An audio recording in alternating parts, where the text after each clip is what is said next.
Well, I had a couple things. One, I had this idea in my head that I wanted to make a Western, and yet I didn't feel like I was really capable in some ways of writing a period Western, you know, a Montana, Texas Western. So I kind of thought about things I knew and how places I knew and people I knew would somehow work in that kind of structure.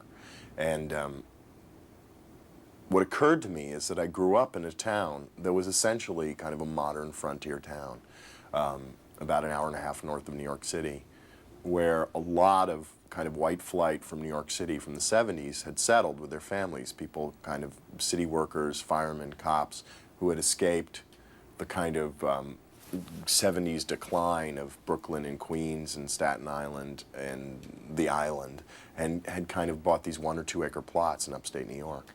And so the town I grew up in was very much made up. I mean, a lot of my friends were the children of New York City firemen and cops, and was very much a kind of outpost of people who absolutely detested New York City and had somehow built their first kind of homestead away from this place of mayhem and decline and ugliness and violence, and were very proud of setting up this new place. And somehow it struck me that this place kind of had this very, if you looked at it the right way, it had this very Western vibe. It had this kind of, you know, everyone was very capable of defending themselves. Everyone was, you know, all the cops were packing weapons.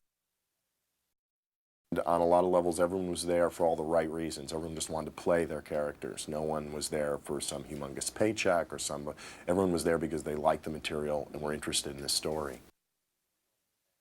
There was a real family, relaxed vibe to the making of the movie, and there was a kind of, just a sense of team about it all. The sense of the set was always an acting ensemble. I mean, and different levels of star hierarchy and stuff were very transparent and didn't really, for me, exist all that much. I mean, Sly made a kind of, Sly had his hands full, in a sense, because what he was doing was such a difference from what he had been doing in the last few years. He had his hands full in the sense he's playing a different kind of man than he's played in a while.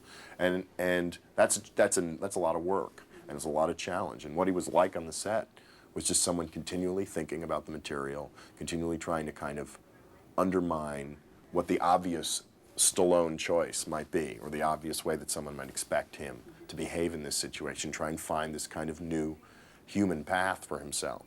And I think that, that in a lot of ways, what made me feel comfortable about the decision to work with Sly in a lot of ways was that, unlike a lot of action stars, mega action stars, not many of them, you can't go back to their roots and find Rocky or Paradise Alley. You can't go back to the beginning of a lot of other action stars' careers and find incredibly humanist films where they're playing, you know, real human beings.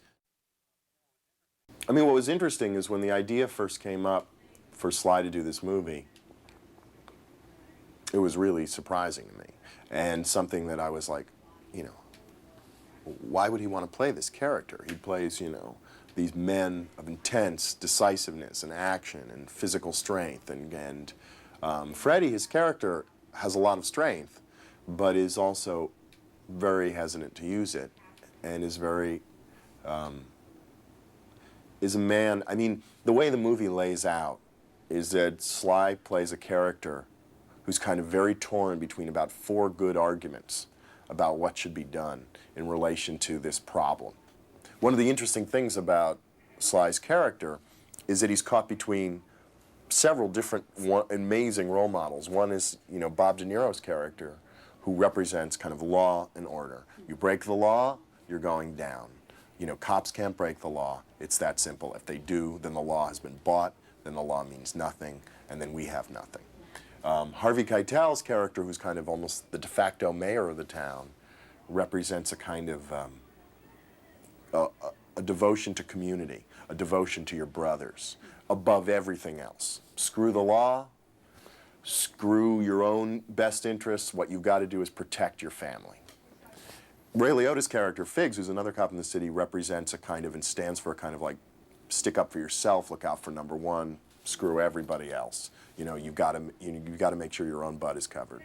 And so all 3 of these men, Stallone's character, Freddie, respects a lot and listens to. But what it leaves him with is a kind of paralysis. Like, I can't please every one of these fathers. I can't possibly protect this community for Harvey, hold the rule of law for Bob, and make sure my own ass is covered for Ray.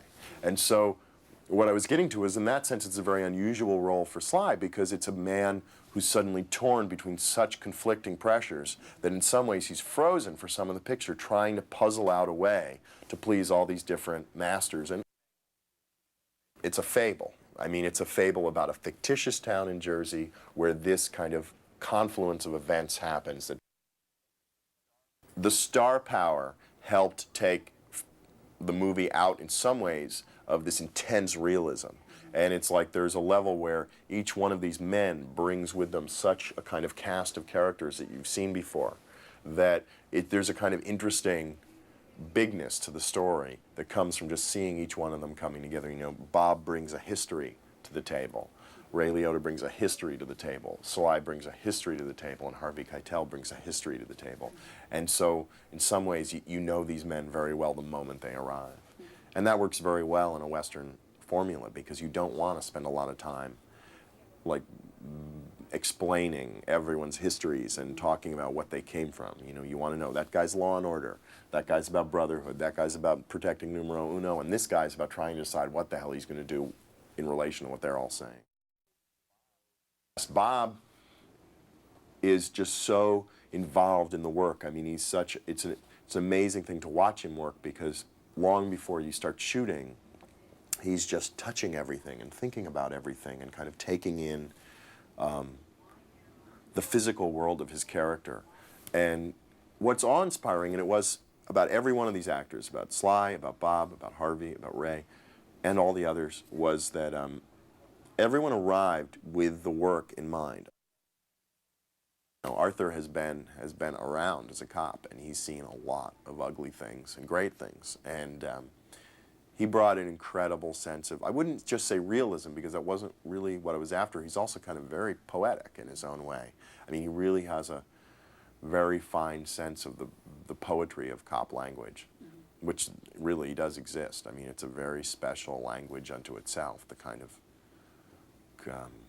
way words and language are twisted to kind of get to the point faster, because that's what you got to do a lot of times.